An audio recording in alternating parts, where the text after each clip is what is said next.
Hello friends, welcome back to my next class. कल हम कर रहे थे अकाउंट्स की सेग्रीगेशन, आज करेंगे उनकी एक्सप्लेनेशन। अकाउंट्स को हमने 3 पार्ट्स में सेग्रीगेट किया: personal accounts, real accounts and nominal accounts. Personal accounts को फर्दर हमने 3 में सेग्रीगेट किया: natural, artificial and representative. Natural person के अकाउंट्स कौन से होते हैं? जो कि जैसे मेरा अकाउंट हुआ या आपका अकाउंट हुआ, यानी कि जो पर्सन्स एग्जिस्ट करते हैं उन्हीं के नेम से जो अकाउंट्स बनेंगे वो कहलाएंगे नेचुरल पर्सनल अकाउंट्स। सेकंड हमने किया artificial personal accounts. Artificial personal accounts में एग्जिस्टेंस जो पर्सन्स की होगी वो नेचुरल नहीं होगी बट क्रिएटेड होगी बाय लॉ। जैसे किसी स्कूल का अकाउंट, किसी बैंक का अकाउंट, किसी चैरिटेबल सोसाइटी का अकाउंट, किसी हॉस्पिटल का अकाउंट, ये सारे अकाउंट्स आर्टिफिशियल पर्सनल अकाउंट्स में काउंट होंगे। थर्ड हमारा आता है representative personal accounts. Representative personal accounts का मीनिंग है वो अकाउंट जो बहुत सारे ग्रुप ऑफ पर्सन्स को इकट्ठा रिप्रेजेंट करे।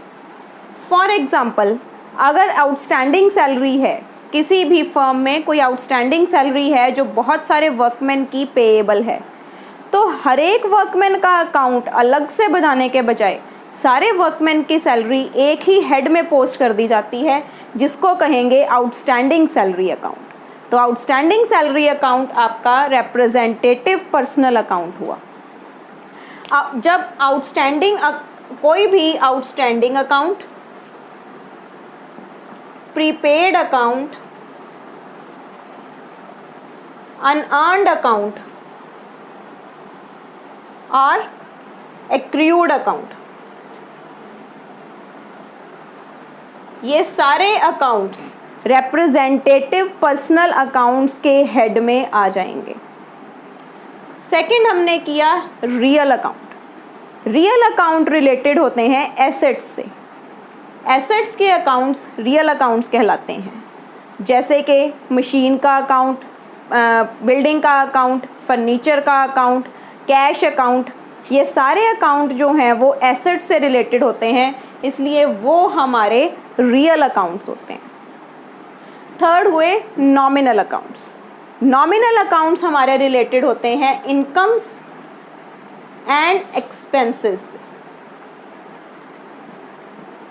Expenses, salary, wages, rent, insurance, ये सारे हमारे एक्सपेंसेस होते हैं।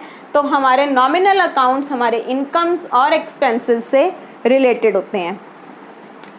अब जर्नल के लिए हम अकाउंट्स को 3 पार्ट्स में डिवाइड करते हैं। तो आज हम देखेंगे कि जर्नल एंट्रीज किन रूल से की जाती हैं। अकाउंट्स को समझने के बाद फर्स्ट रूल हम लगाएंगे पर्सनल अकाउंट्स पे। पर्सनल अकाउंट का रूल है debit the receiver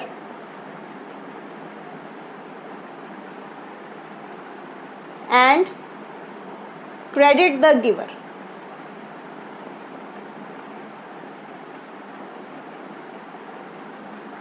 personal account कहता है debit the receiver and credit the giver. Means अगर कोई इंसान या कोई आर्टिफिशियल पर्सन या कोई नेचुरल पर्सन कोई अमाउंट रिसीव कर रहा है तो उसको डेबिट करो, और अगर कोई पर्सन अमाउंट दे रहा है तो उसको क्रेडिट करो। नेक्स्ट है हमारा रियल अकाउंट। रियल अकाउंट कहता है debit what comes in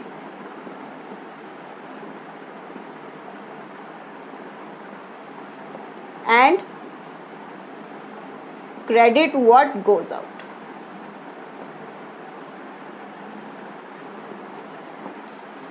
debit what comes in means जो चीज़ या जो एसेट बिजनेस के अंदर आई उसको आप डेबिट करेंगे, और जो एसेट आपके बिजनेस से बाहर चली गई उसको आप क्रेडिट करेंगे। थर्ड हमारा रूल है नॉमिनल अकाउंट का, जो कहता है debit all the expenses and losses,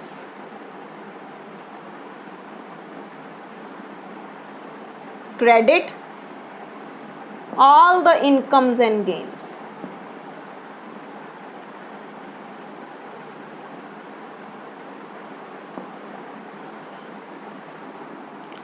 ये कहता है जो भी आपके एक्सपेंसेस हैं या जो भी आपको लॉसेस हुए हैं उनको डेबिट कर दो, और जो भी आपको इनकम्स हुई हैं या जो आपको गेन्स हुए हैं उनको आप क्रेडिट कर दो। फ्यू एंट्रीज, जैसे हमारी फर्स्ट एंट्री है Mohan started business with cash.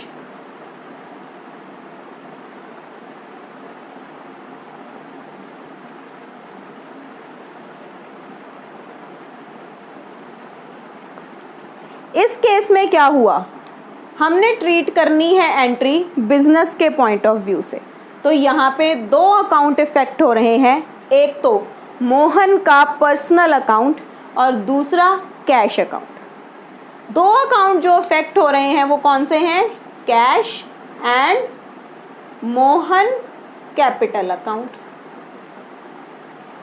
Cash account real account की नेचर में आएगा और मोहन का अकाउंट पर्सनल अकाउंट की नेचर में आएगा। तो यहाँ पे आप रूल्स के हिसाब से एंट्री करेंगे, cash account debit to capital account. अगर प्रोप्राइटर है यानी कि सोल प्रोप्राइटर है तो आप सिंपल टू कैपिटल कर सकते हैं क्योंकि आपका कोई भी और पार्टनर नहीं है। अगर आप पार्टनरशिप फर्म के पॉइंट ऑफ व्यू से चलेंगे फिर आपको हर पार्टनर के पर्सनल नेम से उसकी कैपिटल एंटर करनी पड़ेगी। इसी एग्जाम्पल में अगर हम चलें कि मोहन के साथ एक पार्टनर सोहन भी है, फिर आप एंट्री करेंगे cash account debit to Mohan's capital account to Sohan's capital account, क्योंकि यहाँ पे आपके दो पार्टनर्स हैं। अगर सोल प्रोप्राइटर है तो आपको नेम से एंट्री करने की ज़रूरत नहीं है।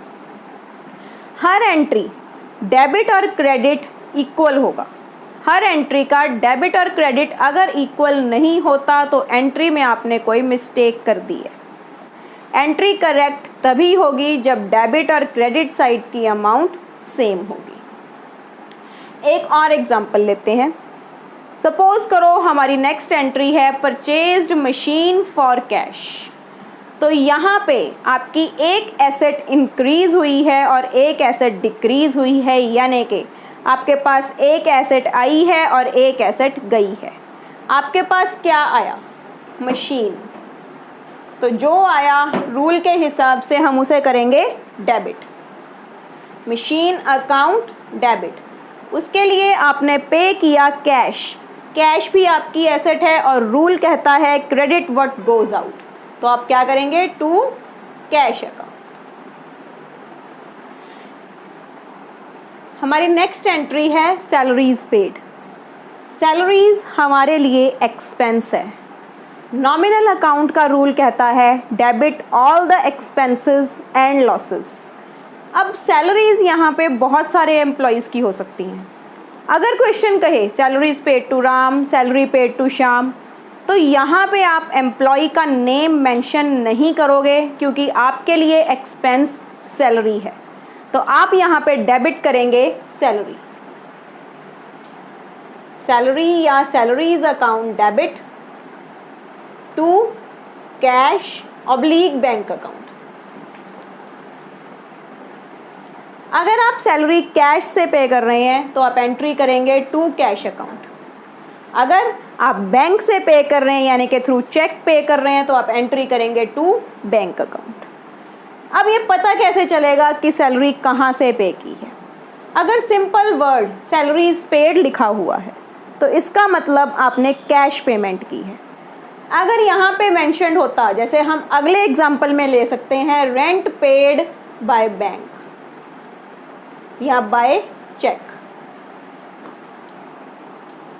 तो यहाँ पे क्या होगा, जब आप ये एंट्री करेंगे तो सैलरी की जगह हम क्या लिखेंगे, रेंट अकाउंट डेबिट। बट अब यहाँ पे टू कैश नहीं टू बैंक मेंशन्ड होगा क्योंकि चेक की पेमेंट बैंक के थ्रू होगी।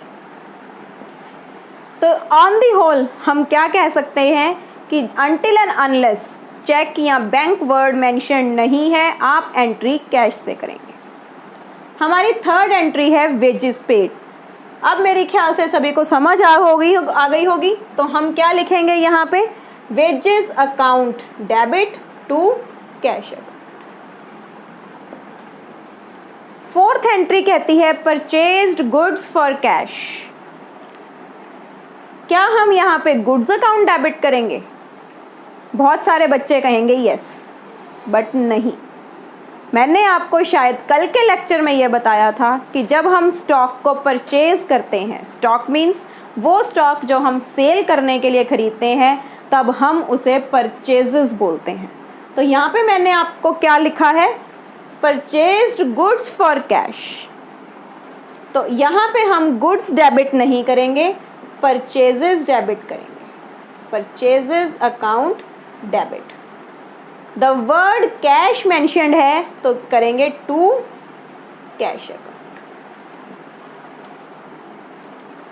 नेक्स्ट एंट्री कहती है सोल्ड गुड्स फॉर कैश। क्या आया आपके पास? Cash, cash account debit. क्या गया? स्टॉक। क्या टू स्टॉक करेंगे? नो। जब हम अपने स्टॉक को सेल करते हैं तो उसे बोलते हैं सेल्स, तो इसलिए क्या लिखेंगे? To sales account. Okay. Next entry कह रही है परचेज्ड गुड्स फ्रॉम श्याम। इन दोनों में क्या कोई डिफरेंस है? बहुत बड़ा। क्या? ये परचेज कैश परचेज थी और ये परचेज क्रेडिट परचेज है, यानी कि ये सामान आपने उधार पे खरीदा है। परचेज अकाउंट डेबिट बिल्कुल इसी तरह हो जाएगा, बट कैश पेमेंट नहीं हुई है तो आप यहाँ पे लिखेंगे टू श्याम अकाउंट। अब श्याम आपका क्रेडिटर है। नेक्स्ट हमारी एंट्री है सोल्ड गुड्स टू राम। इस और इस एंट्री का डिफरेंस क्या था? ये सेल्स कैश पे थी और ये सेल्स क्रेडिट पे हैं। तो अब हम कैश की बजाय अपनी पार्टी का नेम लिख लेंगे, Ram account debit to sales account. इस एंट्री में राम आपका डेटर बन चुका है। अब हमारी नेक्स्ट एंट्री है paid cash into bank. Students, amount कहाँ गई? बैंक में। बैंक ने रिसीव की तो आप करेंगे बैंक अकाउंट डेबिट। चाहे आपकी अमाउंट बैंक में चली गई बट आपके पास से कैश बैलेंस कम हो गया, इसलिए आप करेंगे टू कैश अकाउंट। पिछली एंट्री में एक इम्पॉर्टेंट पॉइंट जो मैंने आपको क्लियर करना है, इसलिए प्लीज़ लेक्चर को एंड तक सुने। मैंने यहाँ पे कहा purchased goods from Shyam, purchased goods for cash. Suppose करो इसी एंट्री में लिखा हो purchased goods from Shyam for cash, फिर वो एंट्री क्रेडिट एंट्री नहीं रहेगी, कैश एंट्री बन जाएगी। श्याम क्रेडिटर वहाँ पे इग्नोर हो जाएगा, वर्ड कैश एंटर हो जाएगा। Please do remember this point. उसी तरह यहाँ पे मैंने लिखा good sold to Ram for cash, again ये एंट्री कैश एंट्री में कन्वर्ट हो जाएगी।